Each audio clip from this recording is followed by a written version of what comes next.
52లో idli sambar go back movement start అయిన కాడికెళ్ళి గైర్ ముల్కీ గోబ్యాక్ మూమెంట్ స్టార్ట్ అయిన కాడికెళ్ళి ఈ పంచాయతీయాల వరకు నడుస్తూనే ఉన్నది. వద్దు వద్దంటేనే వచ్చిరి నాడు వచ్చిన వారు తెచ్చిరి కీడు అని రాసిండ్రు.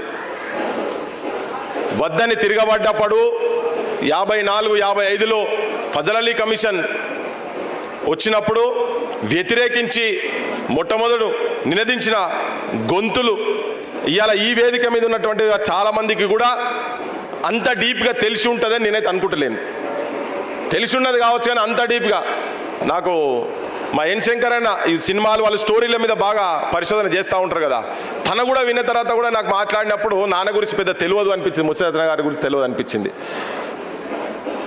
నేను ఈ చరిత్రను అసలు చరిత్రను ఇంతకుముందు చెప్పిండు కదా, వేటగాడు రాసిన చరిత్రలు అయితే అని చెప్పి దీని గురించి మాట్లాడే క్రమంలో నాకు మొట్టమొదలు బాగా ఈ పుస్తకము దీనికి సంబంధించినటువంటిది కావచ్చు, ఇదంతా కావచ్చు.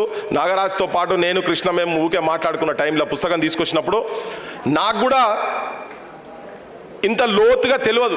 కొన్ని అయితే ఉపన్యాసాలు మా రవీంద్ర అన్నాడు కూర్చోన్నాడు, ఆయన చెప్తున్నాడు వేదికల మీద ఉంటే ఎట్లా మాట్లాడేస్తాను అనేది.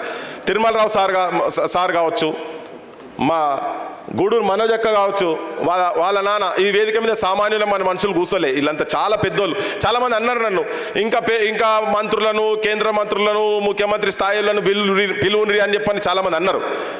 కానీ నాకు బాగా ఆలోచించినాక అసలు తెలంగాణకు వాళ్ళు కాదు ఇటువంటి మాటలు కావాలనిపించింది నాకు.